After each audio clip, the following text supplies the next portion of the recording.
الحمد لله نحمده ونستعينه ونستغفره ونؤمن به ونتوكل عليه ونعوذ بالله من شرور أنفسنا ومن سيئات أعمالنا من يهده الله فلا مضل له ومن يضلله فلا هادي له أشهد أن لا إله إلا الله وحده لا شريك له وأشهد أن محمدًا عبده ورسوله صلى الله تعالى عليه وعلى آله وأصحابه ومن تبعهم بإحسان إلى يوم الدين أما بعد فإن خير الحديث كتاب الله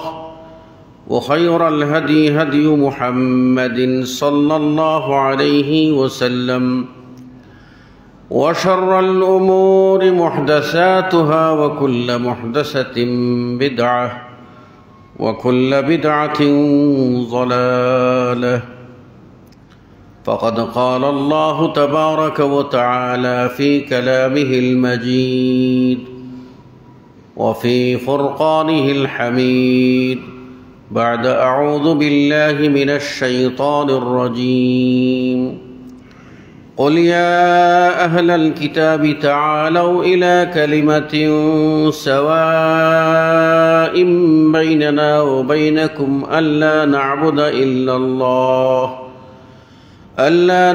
إلا الله ولا نشرك به شيئا ولا يتخذ بعضنا بعضا أربابا من دون الله فإن تولوا فقولوا اشهدوا بأننا مسلمون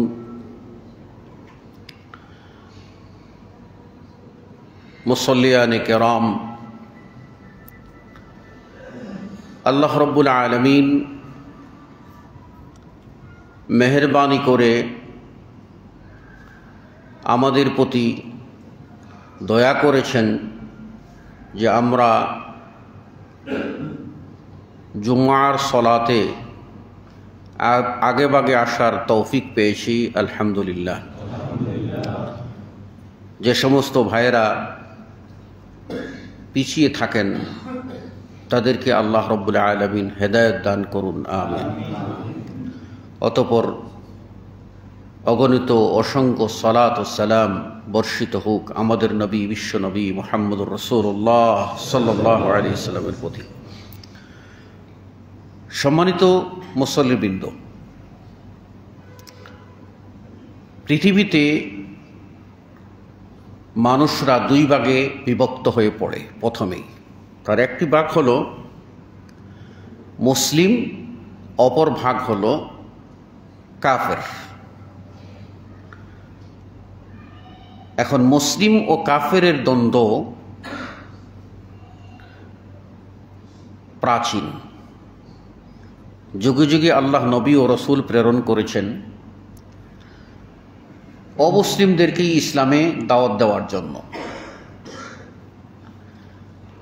যখন ওই দাওয়াত কিছু লোক গ্রহণ করেছে তখন তারা মুসলিম হয়ে গেছে, আর সমাজে বাস করতেছে কিছু অমুসলিম। তাদের মধ্যে দাওয়াত চলমান। তাহলে ওই সময়ে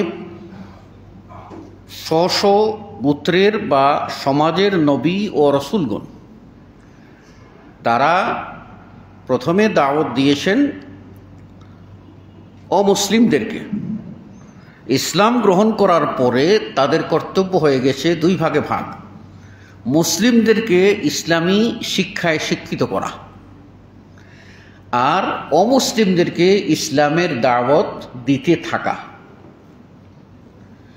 সেই ধারাবাহিকতায় আমাদের নবী মুহাম্মদুর রাসূলুল্লাহ সাল্লাল্লাহু আলাইহি ওয়াসাল্লাম দাওয়াত দিলেন আমভাবে।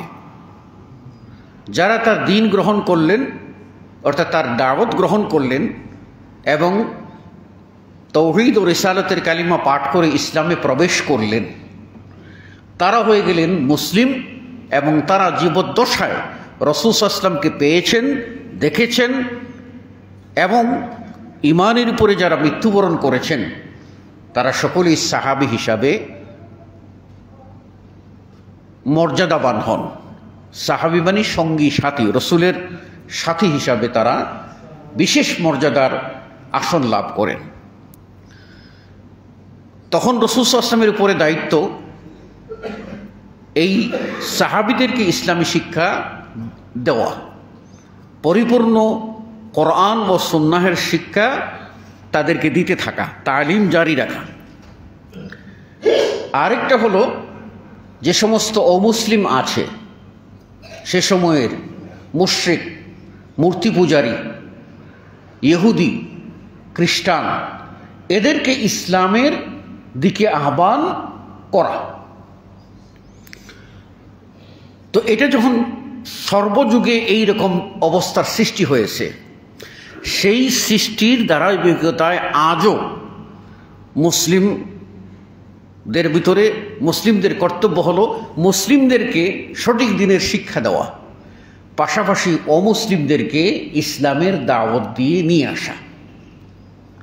এখন এই ক্ষেত্রে ফর্মুলাটা কী হবে, সূত্রটা কী হবে? আমরা যে সমাজে বাস করি এই সমাজে আমরা মুসলিম, পাশাপাশি কিছু অমুসলিম থাকেন।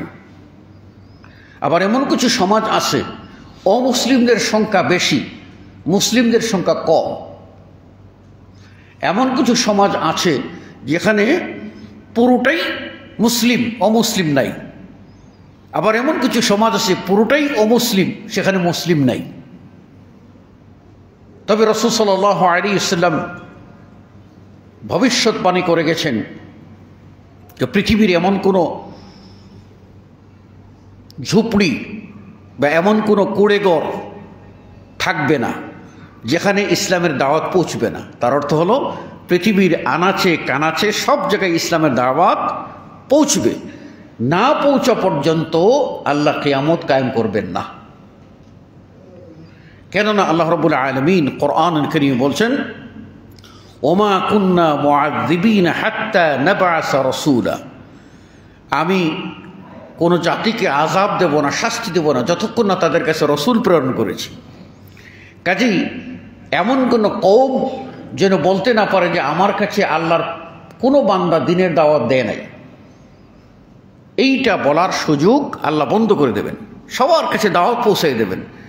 হুজ্জত কায়েম হয়ে গেল, এবার তুমি ইসলাম মানো নাই কেন বিচার। তো এজন্যই আমরা দেখতে পাবো এই দ্বন্দ্ব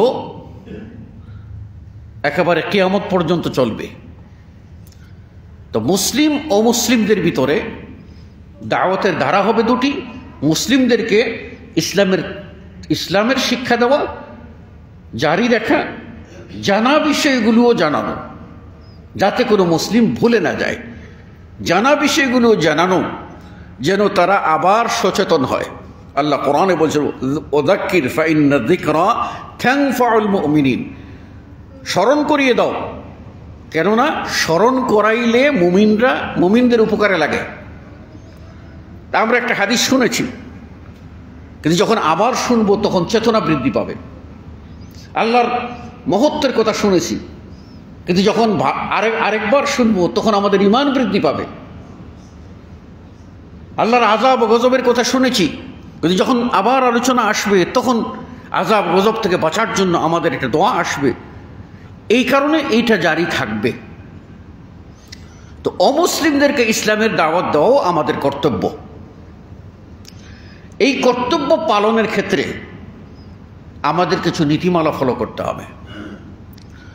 তো আমরা আজকে দেখতে পাচ্ছি যে মুসলিমরা অমুসলিমদের কৃষ্টি কালচারের সাথে গা ভাসিয়ে দিয়েছে। আমাদের কোনো মুসলিম কোনো পৌত্তলিক দেশে এটা কোরবানির গরু জবাই করলে তাদেরকে নির্যাতন নিষ্পেষণ করে মেরে ফেলা হচ্ছে। আর আমাদের সমাজে একটি দুটি পরিবার অমুসলিম, এই অমুসলিমরা তাদের সংস্কৃতি পালন করছে, তাদের ধর্মকর্ম করছে, সেখানে তারা স্বাধীনভাবে ধর্মকর্ম করছে, উল্লাসের সাথে করছে, এবং সেখানে মেলা জমছে, তো মুসলিমদের সংখ্যাই সেখানে বেশি। তাদের নিরাপত্তার কোনো সংকট নাই, মুসলিমদের সংখ্যাই বেশি। আবার দেখা যাচ্ছে যে এই সংখ্যার দিক থেকে কম, সংখ্যালঘু অমুসলিমদের ধর্মীয় উৎসবকে কেন্দ্র করে আমাদের মুসলিম পরিবারের সন্তান, কন্যা সন্তান, শিশু সন্তান এই তথাকথিত ধর্মগুরু দ্বারা ধর্ষিত হওয়ার ঘটনাও এই 2 দিনের ভিতরে ঘটে গেছে। তো অমুসলিমরা অমুসলিমের কৃষ্টি পালন করবে, সেখানে আমরা এমন দর্শক হয়েছি যে আমাদের পরিবার নিরাপদ না। সেখানে এই গুটি কয়েক মানুষ দ্বারা বেশি সংখ্যক মানুষের মধ্যে তারা আক্রমণ করছে। আর আমরা যারা রয়েছি তারা নানা অজুহাতে পূজা পার্বণকে জায়েজ করার চেষ্টা করছি। কেউ বলছে এটা মেলা, মেলাতে তো বিভিন্ন রকম খাবার দাবার থাকবে, খেলে দোষ কি? এগুলি তো মিষ্টির দোকানে থাকে, ওগুলি তো আমরা কিনে খাই, মেলা উপলক্ষে সস্তা পাই, কিনে খেলে তো ক্ষতি কি? আবার কেউ বলছি যে মেলায় তো বিভিন্ন রকম জিনিসপত্র পাওয়া যায়, সেগুলি একটু কেনাকাটা করি। কেউ বলছি একটু বিনোদন করি। কেউ বলছি এই এলাকায় ভালো গানের আসর হয় না, তো অন্তত ওই পূজা উপলক্ষে তো গানের আসর হচ্ছে, যাই বা একটু কানকে ভালো করে ফিট করে আসি, দেখে আসি, মনোরঞ্জন করে আসি। মনে রাখবেন, কোন মুসলিম যদি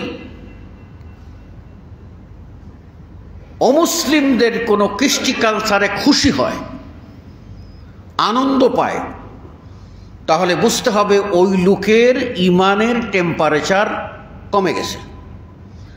বরং ইসলামের নীতি অনুযায়ী সে আর মুসলিম থাকতে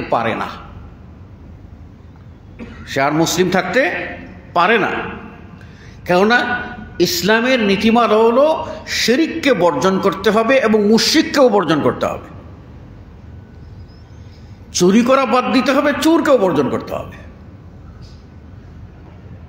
এই জন্য শিরককে বর্জন করতে হবে, মুশরিককেও বর্জন করতে হবে। ইব্রাহিম আলাইহিস সালামের কথা কোরআনে আল্লাহ কোট করে বলেছেন যে ইব্রাহিম যে কথা বলেছেন, আমাদের নবী সাল্লাল্লাহু আলাইহি ওয়াসাল্লাম সেই কথাই বলেছেন, ইন্নী বুরাউ মিনকুম ওয়া মিম্মা তা'বুদুন। হে মুশরিকরা, তোমরা যাদের আমি তোমাদের থেকে মুক্ত, সম্পর্কহীনতা ঘোষণা করছি। ওয়া মিম্মা তা'বুদুন, আর তোমরা যে সমস্ত ইলাহের পূজা করছো, এই সমস্ত ইলাহ থেকেও আমি আমার সম্পর্কহীনতা ঘোষণা করছি। তোমাদের সাথেও সম্পর্ক নাই, তথাকথিত তোমাদের মাবুদগুলির সাথেও আমার কোনো সম্পর্ক নাই। তোমরা যারা পূজারী, তোমাদের সাথেও সম্পর্ক নাই। তোমরা যার পূজা করো, ওইটার সাথেও আমাদের কোনো সম্পর্ক নাই। এটাই হবে ইসলাম। আরবের মুশরিকদেরকে আল্লাহ নবী সাল্লাল্লাহু আলাইহি ওয়াসাল্লাম কি বলে দিয়েছেন? সূরা আল কাফিরুন নামে একটা কোরআনের ছোট্ট সূরা আছে।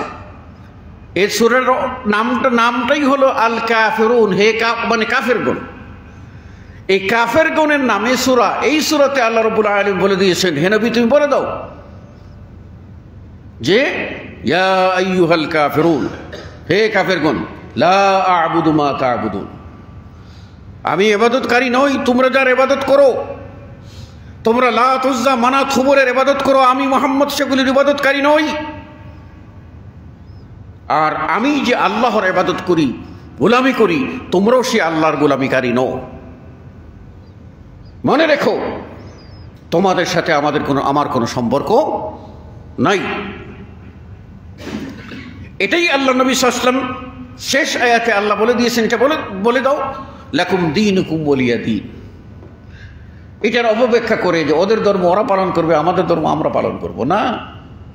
এটার ব্যাখ্যা হলো লাকুম দীনুকুম ওলিয়া দিন, তোমাদের দিন ধর্ম পালন করে এর বদলা যা আল্লাহর কাছে পাওয়ার তাই পাবে, আর আমি আল্লাহর কাছে যে আল্লাহর দিন মেনে যে আল্লাহর পক্ষ থেকে নিয়ামত পাওয়ার কথা সেটাই আমি পাবো।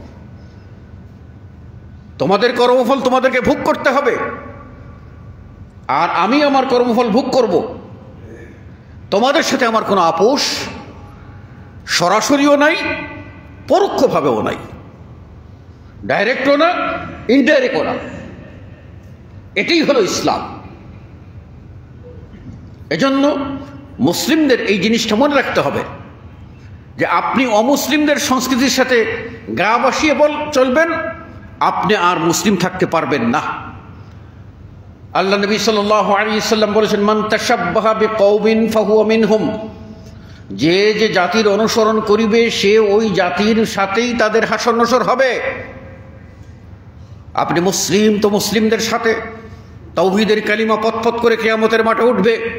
আল্লাহ নবী সাল্লাল্লাহু আলাইহি ওয়াসাল্লামের বিশাল পতাকা হবে, লিয়াউল হামদ, নবী প্রশংসার পতাকা নবীর হাতে থাকবে।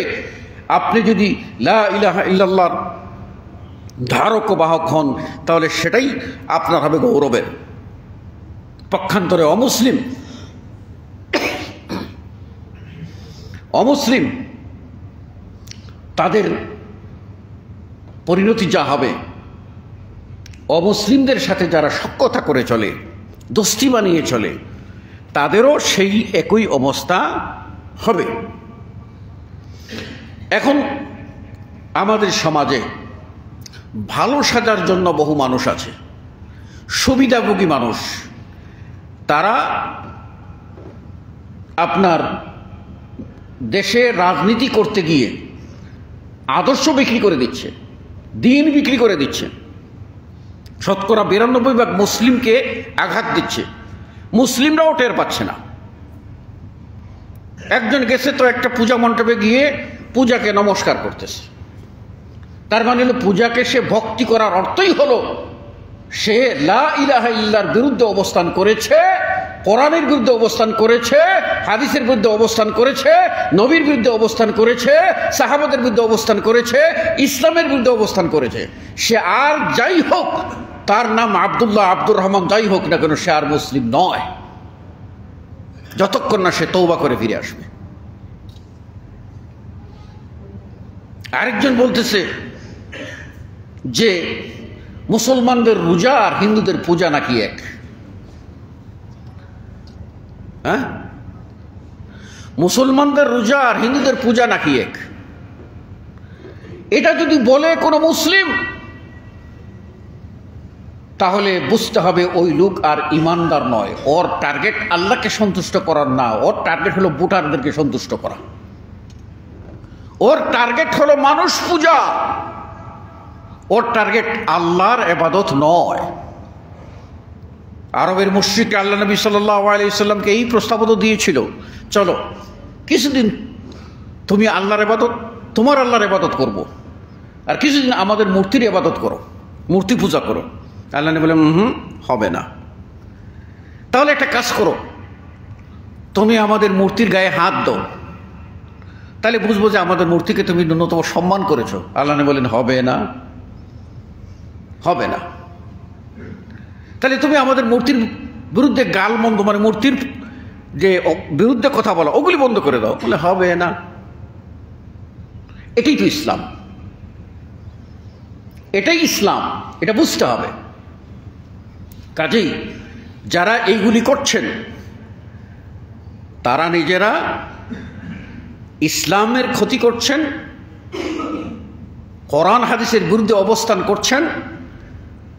তাদের এই বিষয়টি বোঝা দরকার, এবং আমরা মুসলিম হিসাবে, সমাজের মানুষ হিসাবে আমাদেরও সচেতনতা দরকার। আমরা যেন আবেগ তাড়িত হয়ে বিবেককে বিক্রি করে না দিই, আমরা অত্যন্ত সোচ্চার থাকার চেষ্টা করি। এবার আসুন যেটা বলবো, অমুসলিমদের সাথে কোন কোন বিষয়ে সমঝোতা হতে পারে, কোন কোন বিষয়ে অমুসলিমদের সাথে সমঝোতা হতে পারে। এই শর্তগুলি যদি আমরা বুঝি তাহলে ওই পয়েন্টগুলিতে আমরা এক হতে পারবো, এর বাহিরে কোনো পয়েন্টে আমরা ঐক্য করতে পারবো না। আল্লাহ নবী সাল্লাল্লাহু আলাইহি ওয়াসাল্লাম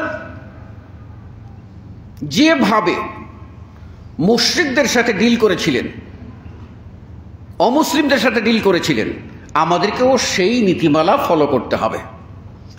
আল্লাহ নবী সাল্লাল্লাহু আলাইহি ওয়াসাল্লাম সে সময়ে বিশ্ব পরাশক্তি রোম সাম্রাজ্য, এই রোম সম্রাট হিরাকেলের কাছে আল্লাহ নবী সাল্লাল্লাহু আলাইহি ওয়াসাল্লাম চিঠি পাঠিয়েছিলেন দাওয়াত দিয়ে। এই দাওয়াতি চিঠিতে তিনি কোরআনুল কারীমের একটা কথা উল্লেখ করেছিলেন।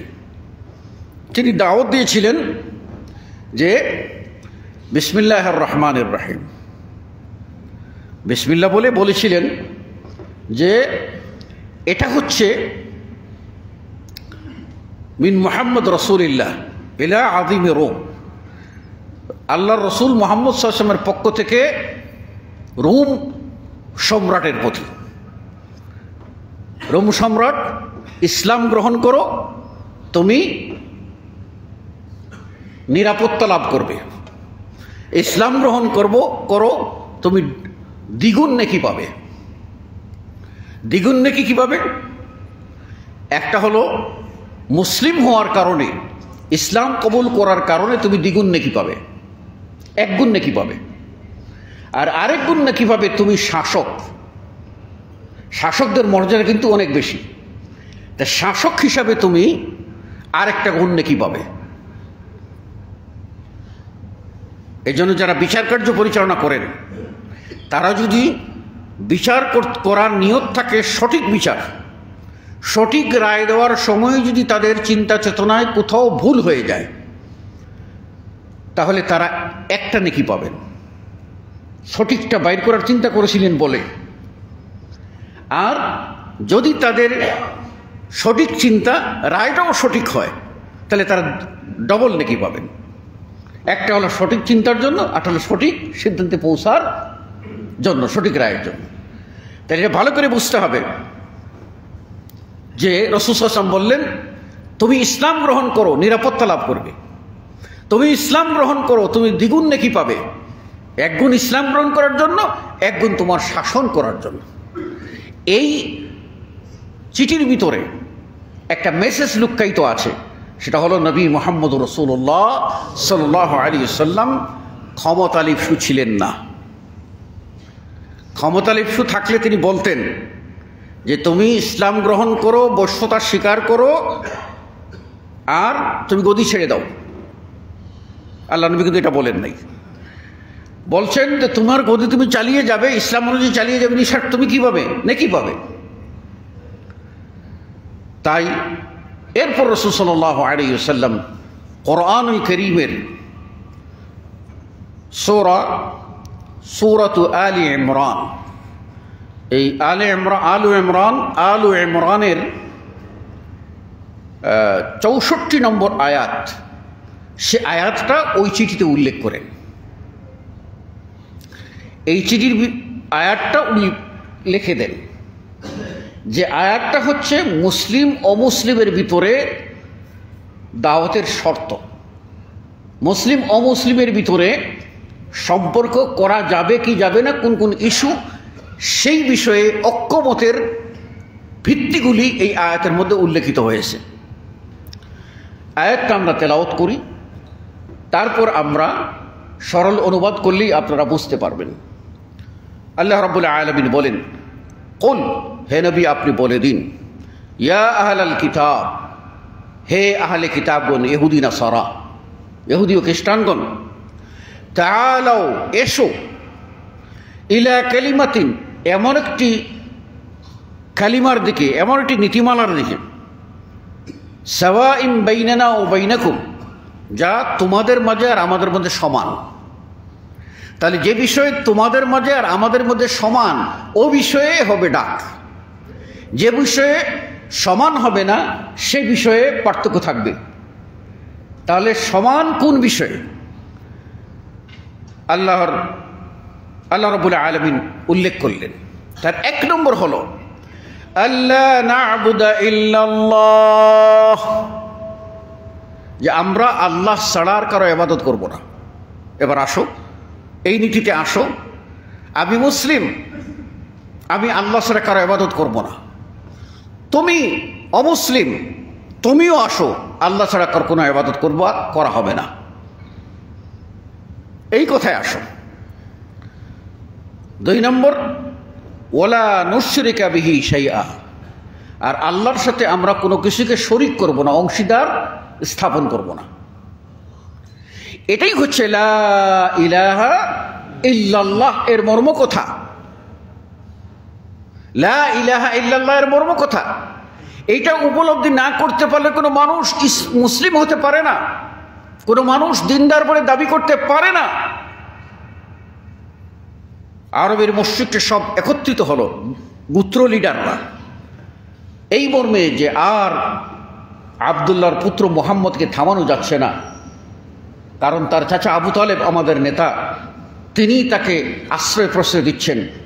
এবার আমরা একটা আবু তালেবের সাথে শেষ বোঝাপড়া করব। তারা আসলেন জড়ো হয়ে এবং আবু তালেবকে ডেকে বললেন, আপনার ভাতিজাকে সামলান, যদি না সামলাইতে পারেন তাহলে আপনি মাঝখান থেকে সরে যান, আমরা নিজেরা ভাতিজার সাথে বোঝাপড়া করে নেব। তিনি নিরুপায় হয়ে দেখলেন সব একত্রিত হয়ে গেছে, তখন তিনি নিরুপায় হয়ে আল্লাহ নবী সাল্লাল্লাহু আলাইহি ওয়াসাল্লামকে ডাকলেন এবং তাকে কাছে গিয়ে একান্ত বললেন, বাবা, সব গোত্রের লোকেরা, লিডাররা এক হয়ে গেছে, এবার বোধহয় আমি তোমাকে পাহারা দিয়ে রক্ষা করতে পারবো না।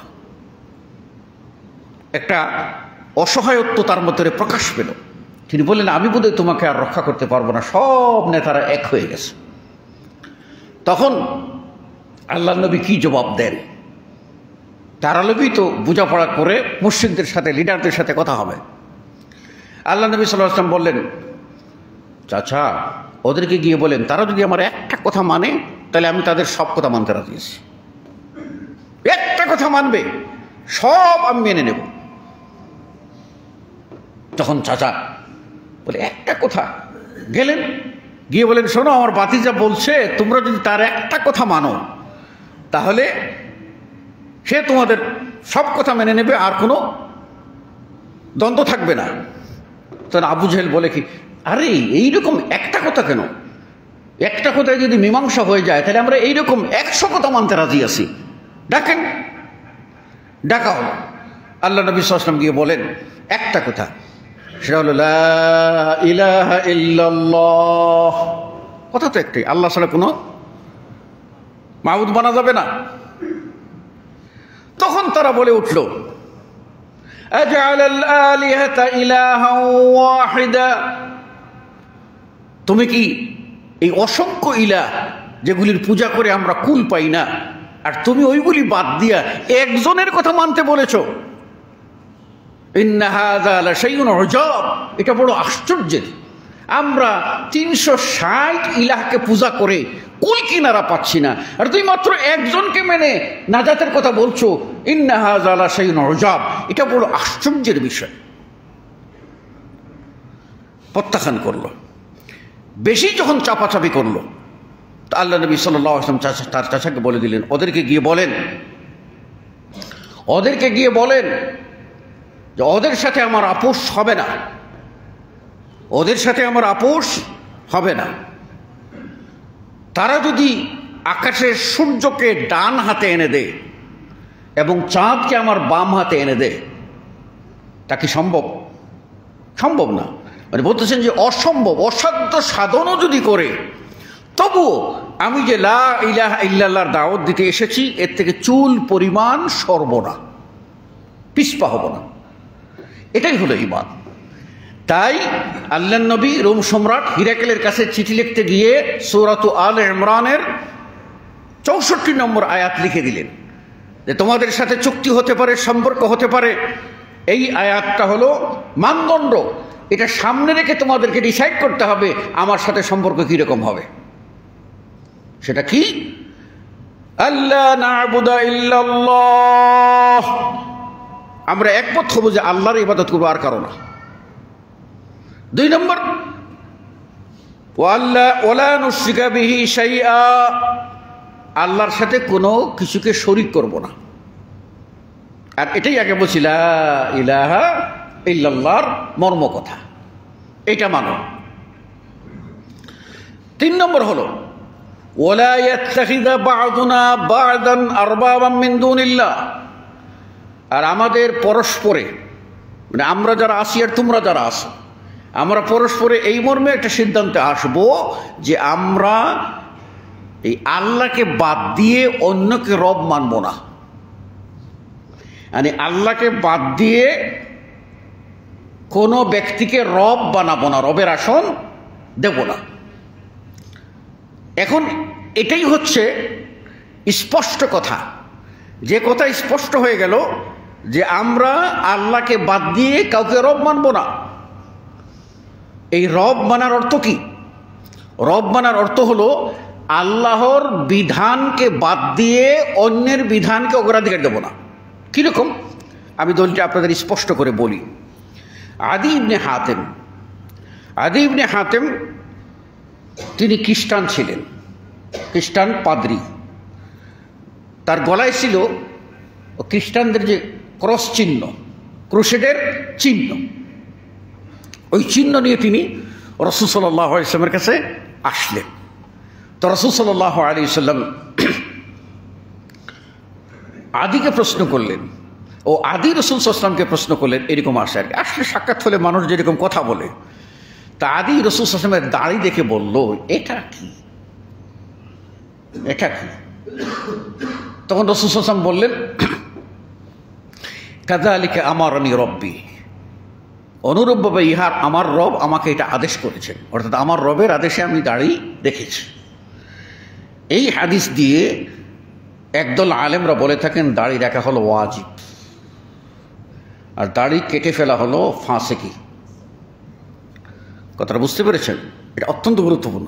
কাযালিকা আমারানি রব্বি, আমার রব আমাকে আদেশ করেছেন, সুতরাং এটা হলো অত্যন্ত গুরুত্বপূর্ণ। তারপর রাসূল সাল্লাল্লাহু আলাইহি ওয়াসাল্লাম বললেন, ওই যে ক্রস চিহ্ন ঝুলন্ত আদি ইবনে হাতেমের, তা আল্লাহ নবী সাল্লাল্লাহু আলাইহি ওয়াসাল্লাম ওই খ্রিস্টানদের যে ক্রুসেডের চিহ্ন, ওই চিহ্ন দেখে বলে, এটা দেখে বলেন, ইতরা হাদাল ওয়াসান, আমার সাথে কথা বলতে আসছো, আগে ওই তোমার মূর্তিটা গলা থেকে ফেলে দাও, তারপরে আমার সাথে কথা বলো। তো ওটা ছিঁড়ে ফেলে দিলেন এবং রসুলের সাথে কথা বলতে লাগলেন। এটা আল্লাহর তরফ থেকে একটা রহমত যে আদি ইবনে হাতেম ইসলামের দিকে ধাবিত হচ্ছেন। না হলে তো উনি রাগ করে বলতেন যে আমার মূর্তি আমার কাছে থাকবে, আপনি একজন কথা বলেন না, ফেলে দিলেন। তো ফেলে দিয়ে রাসূল সাল্লাল্লাহু আলাইহি ওয়াসাল্লামের সাথে কথা বললেন। রাসূল সাল্লাল্লাহু আলাইহি ওয়াসাল্লাম তখন কোরআনের একটা আয়াত শোনালেন, কি? ইত্তাখাযু আহবারহুম ওয়া রুহবানাহুম আরবাবাম মিন দুনিল্লাহ, ইহুদি ও খ্রিস্টানগণ তাদের আহবার ও রুহবান, ধর্মগুরু, ধর্মযাজক, তাদেরকে রব বানিয়ে নিয়েছেন আল্লাহকে বাদ দিয়ে। এই আয়াতটা যখন পড়লেন, আদি ইবনে হাতেম বুঝে ফেলেছেন, বুঝে বললেন, লাসনা না'বুদুহুম ইয়া রাসূলুল্লাহ, হে আল্লাহর রাসূল, আমরা তো আমাদের ধর্মগুরুদের ইবাদত করি না, তাহলে কেমন করে আমরা তাদেরকে রব বানাইলাম, ইলাহ বানিয়ে নিলাম, মাবুদ বানিয়ে নিলাম কেমন করে? তখন রাসূল সাল্লাল্লাহু আলাইহি ওয়াসাল্লাম বললেন, শোনো, তোমাদের ধর্মগুরুরা যা হালাল বলেন সেটা কি তোমরা হালাল বলো না? ধর্মগুরুরা যা হারাম করেন সেটা কি তোমরা হারাম মানো না? বলে জি। আল্লাহর হুকুমের বাইরে হালাল হারাম মানাটাই হচ্ছে তিলকা ইবাদাতুহুম, উহাই হচ্ছে তাদের ইবাদত করা, তাদেরকে রবের আসন দিয়ে দেওয়া। চিন্তা করছেন? সাংঘাতিক কথা যে আমরা দেখতে পাই এরকম বহু লোক আছে যারা তাদের মতের পক্ষে ঘুরিয়ে পেঁচিয়ে কি করে ফেলে, দলিল নাই তবু দলিল বানিয়ে ওটার সমর্থন করতে চায়। এটা হচ্ছে আপনার গায়ের জোরে ফতোয়াকে নিয়ে টানাটানি। এটা মারাত্মক কুসংস্কার এবং মারাত্মক বিপর্যয়ের কারণ। এই জন্য আল্লাহ রাব্বুল আলামিন এখানে নীতিমালা দিয়ে দিয়েছেন। 3টি শর্ত: ইবাদত একমাত্র হবে আল্লাহর, এই ক্ষেত্রে কোনো আপোষ চলবে না, শিরিক করা যাবে না, আর হালাল হারামের ব্যাপারে আল্লাহর বিধান ছাড়া অন্য কোনো বিধানকে মানা যাবে না। মানলে ওই যার কথা মানবা তাকে রবের আসন দিয়ে দিছে, আল্লাহর আসনে বসাই দিছে, এই কাজ করা যাবে না। এই 3টা শর্ত যদি মানে তাদের সাথে কথা চলবে। এই 3টা শর্ত না মানলে কি করতে হবে সে কথা আয়াতের শেষ অংশে আল্লাহ রাব্বুল আলামিন বলে দিয়েছেন ফাইন তাওয়াল্লাউ, যদি তারা এই 3টি শর্ত না মানিয়া পিছনে ফিরিয়া যায়, অর্থাৎ তারা এই 3টি শর্ত মানতে চায় না, তখন কি বলবে? ফাকুলু ইশহাদু, তখন তোমরা বলবে ইশহাদু, তোমরা সাক্ষ্য থাকো, বিআন্নানা মুসলিমুন, আমরা মুসলিম, অর্থাৎ আমরা মুসলিম। আমাদের ঈমানকে বিক্রি করতে পারি না, আমাদের আকীদাকে বিক্রি করতে পারি না, আমাদের কোরআনকে বিক্রি করতে পারি না, আমাদের হাদিসকে বিক্রি করতে পারি না, আমাদের দ্বীনকে বিক্রি করতে পারি না, আমাদের বিশ্বাসকে বিক্রি করতে পারি না, আমাদের সংস্কৃতি সভ্যতাকে বিক্রি করতে পারি না। শুনে রাখো, তোমরা আল্লাহর সাথে শিরিক করবা, মানি না। আল্লাহকে মাবুদ মানবা না, সেটা মানবা না। তোমাদের গাদ্দারি করো। মনে রাখো, তোমাদের সাথে আমাদের কোনো সম্পর্ক হতে পারে না। আমরা মুসলিম, আমাদের আত্মপরিচয় প্রকাশ করছি, এটাই হলো ইসলাম। এবার বলেন, আমাদের দেশে ইহুদি থাকলে তারা ইহুদিদের ধর্ম পালন করবে, এতে কি কোনো বাধা আছে? কোনো বাধা নেই। খ্রিস্টান থাকলে খ্রিস্টানদের ধর্ম পালন করবে, কোনো বাধা আছে? কোনো বাধা নাই। সনাতন ধর্মের লোকেরা তাদের ধর্ম পালন করবে, 12 মাসে 13 পূজা করবে, কোনো বাধা আছে? কোনো বাধা নেই। বাধা দেওয়ার অধিকারও ইসলাম দেয় না, বাধা দেওয়ার অধিকার দেয় না। আল্লাহ রাব্বুল আলামিন বরং কোরআনে বলে দিয়েছেন যে ওয়ালা তাসুব্বুল্লাযীনা ইয়াদউনা মিন দুনি, ওরা যাদের ইবাদত করে ওদের মাবুদগুলিকে তোমরা গালি দিও না। ওরা যদি আপনার সরস্বতী পূজা করে, সরস্বতীকে গালি দিও না। মা কালীর পূজা করে, মা কালীকে গালি দিও না। ওরা মূর্তি পূজা করে, মূর্তিকে গালি দিও না। এগুলি গালি দিও না, আল্লাহ নিষেধ করেছেন। কারণ বলে দিয়েছেন ফায়াসুব্বুল্লাহ আদওয়াম বিগাইরি ইলম, তখন ওই অজ্ঞরা না বুঝে আল্লাহকে গালি দিয়ে বসবে। তুমি যখন তাদের মাবুদকে গালি দিবা, পাল্টা তোমার মাবুদকে গালি দিবে। তাদের মাবুদ হলো ভুইফুট, বানাওয়াট, ভিত্তিহীন। সেই ভিত্তিহীন মাবুদকে গালি দেওয়ার কারণে তোমার আসল মাবুদ আল্লাহ জাল্লা ওয়া আলাকে গালি দিয়ে বসবে। সুতরাং এই পথ তুমি খুলে দিও না ওদের জন্য। কত সুন্দর কথা। তাহলে আমরা তাদের কাছে সমর্থনের জন্য যদি যাই, তাহলে কি কথা বলতে পারি? বাবারা, ভাইয়েরা, আপনাদের ধর্ম আপনারা পালন করুন না। প্রথম তাদেরকে আমরা ইসলামের দাওয়াত দেব। তারা যদি ইসলামের দাওয়াত না মানে, বলবো আপনার নাগরিক অধিকার নিয়ে সুন্দরভাবে থাকবেন, আপনার নিরাপত্তা কোনো বিষয়ে যদি কোনো সহযোগিতা লাগে বলবেন। কিন্তু আমি এমনভাবে বলতে পারি না যে তাদের মধ্যে মিশে যাই। আমি কোনো মূর্তি, কোনো পূজা অনুষ্ঠানে গিয়ে আমি হাত উঁচু করে জড়ো করে আমি সেখানে ভক্তি বোঝনা দিতে পারি না।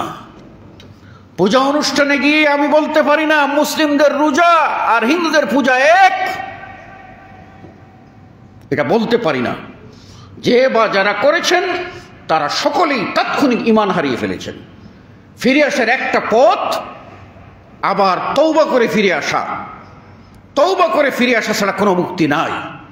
আর আমরা যারা তাদের অনুসারী, যে দলের অনুসারী আমরা হই না কেন, তাদের উচিত হবে অনুসারীদের এই লোকগুলিকে বোঝানো, আর তারা বুঝলে, হেদায়েতের পথে আসলে তাদের সহযোগিতা করা। আর যদি তারা না বুঝে, হেদায়েতের পথে না আসে, তাহলে এদেরকে বর্জন করা। এটা হবে আমাদের ঈমানি দায়িত্ব। এই বিষয়ে আমরা সতর্ক সাবধান থাকার চেষ্টা করব। সর্বশেষ কথা হচ্ছে, একজন মুসলিম তার ইসলামের পরিচয় দেবে, আর এই পরিচয়ের ভিতরে দুটি জিনিস লুকায়িত আছে। এক, আত্মপরিচয় দেওয়া, গর্ব করা যে আমি আল্লাহর গোলাম হতে পেরেছি, লা ইলাহা ইল্লাল্লাহ কালিমা পাঠ করতে পেরেছি, এটা যেমন গর্বের বিষয়। দ্বিতীয় হলো, আমার ভিতরে কোনো লুকোচুরি নাই, আমি সুস্পষ্ট বলে ডিক্লার দিচ্ছি, আমার ভিতরে কোনো মুনাফিকি নাই, কপটতা নাই, চুরি বাটপারি নাই, আমি ওই আবার গোপনে গিয়ে তোমাদের সাথে আতাত করবো, ওইটা আমার দ্বারা হবে না, আমি মুসলিম। এর মাধ্যমে হয়ে যাচ্ছে একটা কথা যে আমি মুসলিম, আমি কখনো